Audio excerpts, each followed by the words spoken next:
राजू पारवेंची गोपाळ समाजासोबत दिवाळी, कपडे मिठाईचं केलं वाटप, झोपडीत गावकऱ्यांसोबत केलं स्नेहभोजन.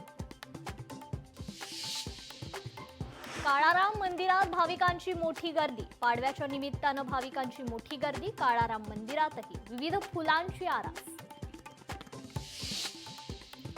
पंढरपूरमध्ये भाविकांची मोठी मांदियाळी, दिवाळी पाडव्यानिमित्त भाविकांची गर्दी, विठुरायाच्या दर्शनाला मोठी गर्दी.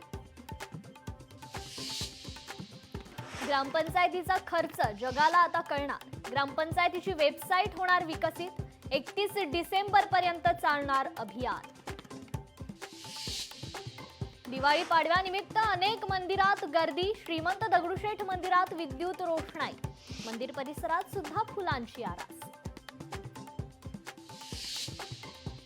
पाडव्यानिमित्त उद्योजक व्यावसायिकांकडून पाडवा पूजन, उद्योग व्यवसायाचं आणि यंत्राचं पूजन करून व्यापाऱ्यांच्या नववर्षाला सुरुवात.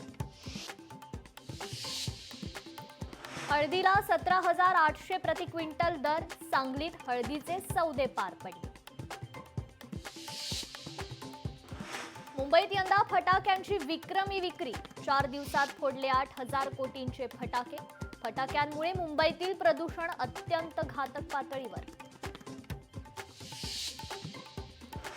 सोलापुरातील शेतकऱ्यांना अद्याप नुकसान भरपाई नाही, दिवाळी झाली तरी शेतकरी मदतीच्या प्रतीक्षेत, शेतकऱ्यांच्या खात्यावर नुकसानीचे पैसे जमा नाही.